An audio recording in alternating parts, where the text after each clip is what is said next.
Hello दोस्तों, स्वागत है आपका अपने यूट्यूब चैनल सक्सेस मंत्रा पर। मैं अजीम शर्मा आज आपको एक बायोलॉजी क्लास के साथ देखिए आज हम शुरू करते हैं पाचन तंत्र के भाग 2 को।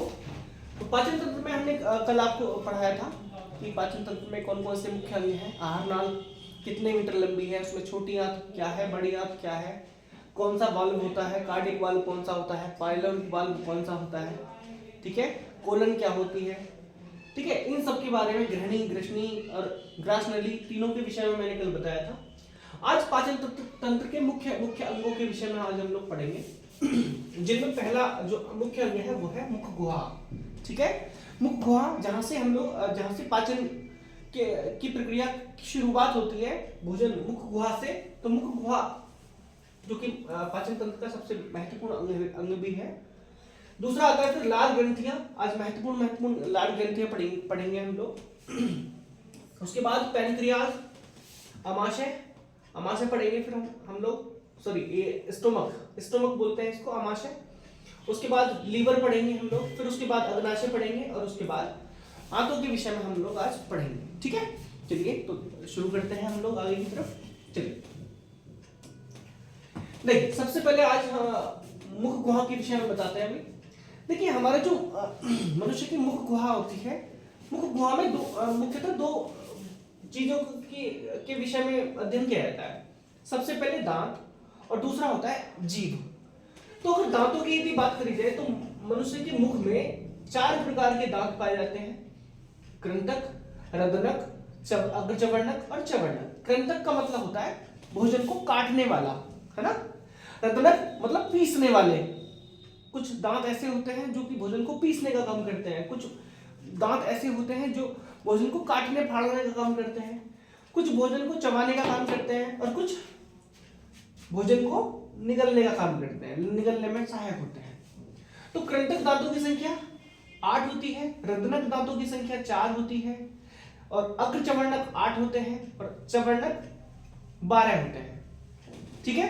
तो इस प्रकार हमारे स्वस्थ मनुष्य में एक कुल दांतों की जो संख्या होती है वो कितनी होती है?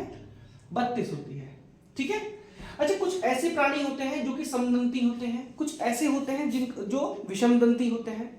कौन कौन से ऐसे प्राणी हैं जो समदंती होते हैं और विषमदंती होते हैं? तो जैसे अगर बात करी जाए मगरमच्छ की, है ना, मगरमच्छ कैसा प्राणी है भाई? समदंती। इसके दांत कैसे होते हैं? समान होते हैं, ठीक है। और विषमदंती की बात करें तो कौन है? विषमदंती में आएगा मनुष्य, ठीक है, मनुष्य। तो मनुष्य कैसा है? विषमदंती आ जाएगा, ठीक है। चलिए, अस्थायी दांतों की संख्या मनुष्य में कितनी होती है? 20। इनको हम लोग दूध के दांत भी बोलते हैं, इनको हम लोग दूध के दांत भी बोलते हैं इनको हम। और स्थायी दांतों की संख्या कितनी होती है? 32 होती है, ठीक है। 32, 12। स्थायी कितने होते हैं? 12 हमारे स्थायी दांत होते हैं, ठीक है। हाँ जी, नोट में देखेंगे ऊपरी परत। देखिए दांतों की सबसे ऊपरी परत, दांत आपने देखे होंगे कि इस तरीके से कोई एक दांत की एक शेप होती है। दांत की शेप में ऊपर की यदि बात करी जाए तो इसकी सबसे ऊपरी परत को हम लोग क्या बोलते हैं? तो उसको बोलते हैं क्राउन।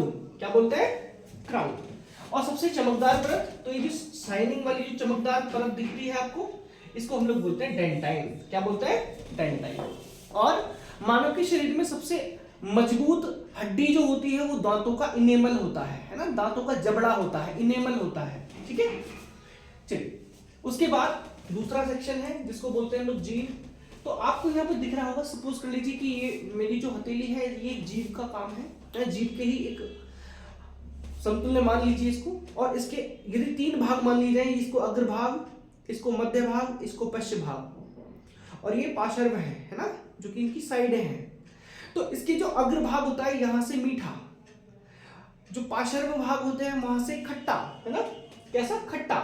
और जो बीच वाला होता है इससे लाजवाब स्वाद, पीछे वाले हिस्से से तीखापन और अंतिम हिस्से से क्या? कड़वेपन का एहसास होता है, जो कि मैंने यहाँ पे लिखा हुआ है, ठीक है। उम्मीद करता हूं आपको समझ में आया होगा। चलिए आगे की तरफ चलते हैं। फिर आगे देखिए सेकंड सेक्शन में आता है आपका लार ग्रंथियां।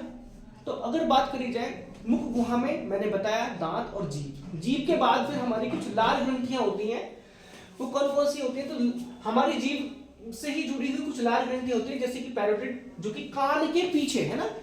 अब अगर हम अंदर की तरफ से देखेंगे तो कान के पीछे कुछ क्या है, ग्लैंड है, ग्रंथियां हैं, और उन्हें पैरोटिड ग्लैंड बोलते हैं। एक होती है सबलिंगुअल जो कि जीभ के नीचे होती है, और एक होती है जबड़े के पास, है ना, जबड़े के पास होती है हमारी। तो ये होती है हमारी 3 प्रकार की, पैरोटिड, सबलिंगुअल और सबमैंडिबुलर। तो पहले नंबर की जो बात कर रहे हैं हम, ये पैरोटिड जो है इससे क्या होता है, टाइलिन नाम का एक एंजाइम होता है, और टाइलिन के साथ साथ यहाँ पे NaCl, KCl, टाइलिन, लाइसोजाइम आदि ये सारी कुछ सलाइवा बोलते हैं इसको, सलाइवा निकलती है। और ये मनुष्य के मनुष्य में एक दिन में 1 से 1.5 लीटर तक निकलती है ना। इनका श्रावण कितना हो जाता है, भोजन को पचाने में सहायक भी होती है, ठीक है। इनका मुख्य काम भोजन को गीला करना और पचाने में सहायता करना, ये इनका महत्वपूर्ण काम होता है। चलिए, उसके बाद जबड़े के जीभ के नीचे होती हैं, जीभ के नीचे ये क्या करती हैं, हमारी ये वोकल के नाम से भी जानी जाती है, बोलने में सहायक होती है ना, यानी कि स्वरों के उच्चारण में सहायक होती है। सबमैंडिबुलर जबड़े के पास, ठीक है, और इनका पीच वैल्यू कितनी होती है, 6 से 7 तक होती है, ठीक है। चलिए, मुख गुहा में देखिए, मुख गुहा में पचे हुए भोजन को हम लोग क्या कहते हैं, इसको कहते हैं हम लोग बॉलस। किस नाम से जानते हैं, मुख गुहा में जब भोजन पच जाता है, मुख गुहा में मतलब मुख में जो हमारा भोजन पचता है उसी को हम लोग बोल देते हैं बॉलस। क्या बोलते हैं इसको, बॉलस कहते हैं। देखिए, और इसकी प्रक्रिया क्या है कि हमारी जीभ हमने जो भी भोजन खाया एक सॉलिड फॉर्म में खाते हैं, तो उससे हमें क्या मिलता है, स्टार्च, और स्टार्च में जब टाइलिन मिल जाते हैं तो वो माल्टोज में बदल जाता है, ठीक है, और माल्टोज को ही हम लोग क्या बोलते हैं, बॉलस। क्या बोलते हैं, बॉलस बोल देते हैं, ठीक है। अगर बात करी जाए, सबसे पहले हम लोग भोजन मुख में रखते हैं, यानी कि ग्रसनी में रखते हैं। ग्रसनी से फिर वो फूड पाइप में जाता है, ग्रास नली में जाता है, और उसके बाद फिर वो अमाशय में जाकर इकट्ठा हो जाता है, ठीक है। तो ये प्रक्रिया है, पहले ग्रसनी, फिर ग्रास नली, फिर अमाशय, ठीक है। चलिए, अब आते हैं हम लोग स्टोमक पर, यानी कि अमाशय। अमाशय क्या होता है, देखिए, फंडस के पास एक पैटी सेल होती है ना, जठर ग्रंथि बोलते हैं, यानी कि आपने देखा होगा जहां सूर्य चक्र है ना, हृदय चक्र होता है हमारा, तो हृदय चक्र यानी कि फंडस के पास पैटी सेल होती है, जठर ग्रंथि होती है, उससे जठर रस निकलता है। और जठर रस कितना होता है, ये 1.4 इसका पीएच वैल्यू होती है ना, जठर रस का। दूसरा और क्या काम है इसका, देखिए, हमारा जो भोजन होता है, आपको मैंने पहले भी बताया होगा,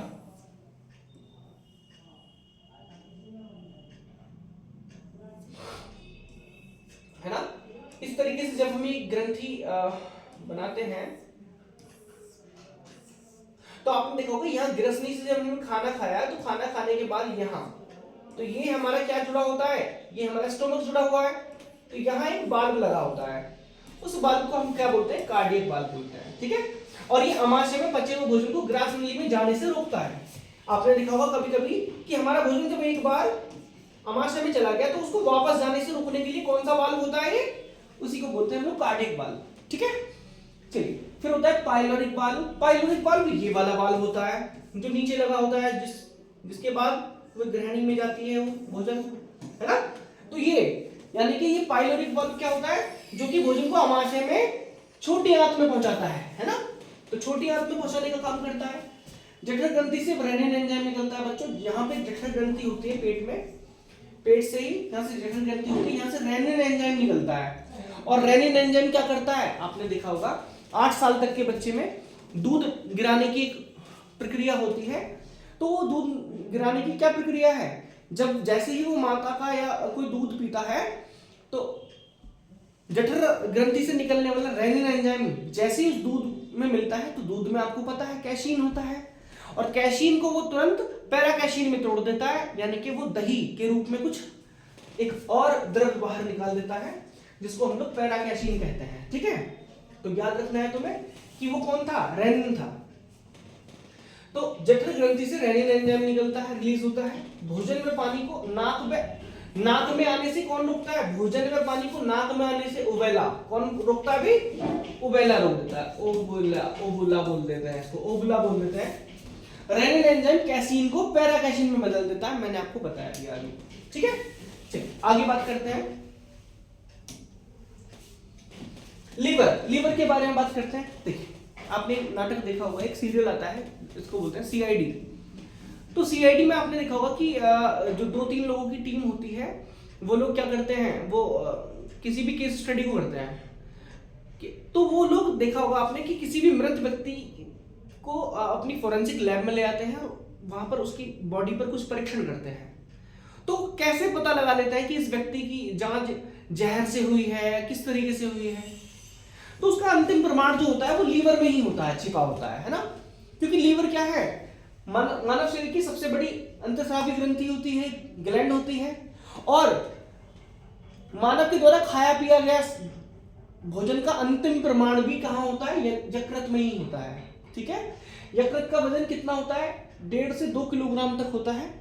ठीक है, और एंटीटॉक्सिन इससे ही रिलीज होता है, एंटीटॉक्सिन। ठीक है, अच्छा आपने देखा होगा, मैंने पहले भी आपसे एक बार क्वेश्चन पूछा था कि बताइए मानव की रक्त में ऐसा कौन सा प्रोटीन होता है जिसकी वजह से रक्त नहीं जमता है? तो वो हेपेरिन होता है, हेपेरिन। तो हेपेरिन प्रोटीन का स्रावण भी कहां से होता है? वो यकृत से ही होता है। ठीक है, ग्लाइकोजन का संचय है ना, ग्लाइकोजन आपको पता ही होगा, जब हम भोजन खाते हैं तो सबसे पहले कार्बोहाइड्रेट मिलता है। कार्बोहाइड्रेट मिलने की एक प्रोसेस होता है ना, ग्लाइकोजन के रूप में जब हमारे भोजन पहुंचता है शरीर में। ठीक है, तो उसकी प्रक्रिया होती है। तो ग्लाइकोजन, ये वही ग्लाइकोजन की बात चल रही है। ग्लाइकोजन का संचय हमारे यकृत में ही होता है। एल्बुमिन, ग्लोबुमिन, इनका स्रावण भी कहां होता है? यकृत में ही होता है, यहीं से रिलीज होते हैं। पित्तरस भी कहां से निकलता है? यकृत से निकलता है। प्लीहा में रक्त का भंडार है ना, ब्लड बैंक, यानी कि ब्लड बैंक, प्लीहा में जो रक्त का भंडार होता है वो लीवर की वजह से ही होता है। ठीक है, चलिए विटामिन का संचय, आपको पता होगा कि लीवर में हमारे विटामिनों का संचय भी होता है। ठीक है, ठीक है, आगे पित्तरस की बात करते हैं हम लोग।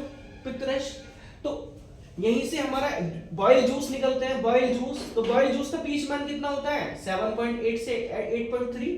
और इस पित्तरस में होता क्या है? 85% जल होता है, 12% लवण होता है, और अन्य पदार्थ होती है। ठीक है, वसा का पायसीकरण, पानी अलग करना, वसा है ना, यानी कि पानी को अलग कर देना, वसा को अलग कर देना, इसी को हम लोग क्या बोलते हैं? पित्तरस बोल देते हैं। ठीक है, उसके बाद बिलरुबिन, बिलरुबिन कैसा होता है? इसमें पीले रंग का होता है, और बिलबर्डिन हरे रंग का होता है। हरे और पीले का मिश्रण होता है पित्तरस। ठीक है, चलिए आगे बढ़ते हैं। फिर आता है हमारा पेनक्रियाज, यानी कि अग्नाशय। ठीक है, अग्नाशय क्या है भी? मानव शरीर की दूसरी सबसे बड़ी ग्रंथि अग्नाशय होती है, पेनक्रियाज बोलते हैं इसको। इसको लैंगरहैंस की दीपिका के नाम से जाना जाता है, जो कि 3 भागों में बटी होती है, अल्फा, बीटा, गामा। अल्फा के बारे में बात करें, बीटा की बारे में बात करें, गामा के बारे में बात करें। अल्फा क्या होती है? ग्लूकागॉन के नाम से होती है, ग्लूकागॉन। ग्लूकागॉन क्या करता है? पाचन क्रिया को बढ़ाता है। क्या करता है? पाचन क्रिया को बढ़ाता है, और ग्लाइकोजन को किस में बदल देता है? ग्लूकोज में बदल देता है। ठीक है, ग्लूकागॉन क्या करता है? ग्लाइकोजन को ग्लूकोज में बदल देता है और पाचन क्रिया को बढ़ाता है निरंतर। ठीक है, उसके बाद इंसुलिन, देखिए इंपॉर्टेंट टॉपिक है ये।